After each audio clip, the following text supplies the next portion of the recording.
तो चलिए, हमारा अगला शब्द है chivalrous। सबसे पहले ये एक एडजेक्टिव है, यानी कि विशेषण जो किसी की क्वालिटी बताता है। और इसका मतलब क्या है? इसका मतलब है courteous and gallant, खासतौर पर महिलाओं के प्रति। आसान शब्दों में, एक ऐसा इंसान जो बहुत ही पोलाइट, रिस्पेक्टफुल और बहादुर। अच्छा, इसको एक सेंटेंस में यूज करके देखते हैं ताकि आसानी से समझ आ जाए। The chivalrous knight bowed before the queen। यहाँ देखिए, एक chivalrous यानी एक बहादुर और सम्मान देने वाले योद्धा ने रानी के आगे झुककर उन्हें सम्मान दिया। ये एक क्लासिक एग्जाम्पल है। पर ये शब्द सिर्फ कहानियों के नाइट्स के लिए नहीं है, हम इसे आजकल की लाइफ में भी यूज करते हैं। जैसे इस सेंटेंस में, He was praised for his chivalrous act of helping the elderly woman with her groceries। सोच के देखिए, यहाँ एक सिंपल सा काम, एक बुजुर्ग महिला की उनका सामान उठाने में मदद करना, इसे भी chivalrous कहा गया है।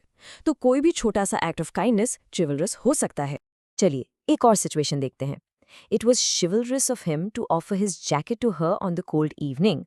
मतलब ठंडी शाम में किसी लड़की को ठंड लग रही थी तो उसने अपना जैकेट दे दिया।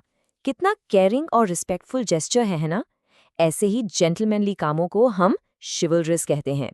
और जानते हैं, ये शब्द सिर्फ पर्सनल जेस्चर्स के लिए ही नहीं, बल्कि प्रोफेशनल ब्रेवरी और ड्यूटी के लिए भी इस्तेमाल होता है।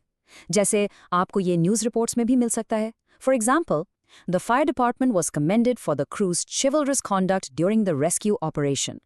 इसका मतलब हुआ कि रेस्क्यू ऑपरेशन के टाइम फायर डिपार्टमेंट के लोगों ने जो बहादुरी और आदर भाव दिखाया, उसके लिए उनकी बहुत तारीफ।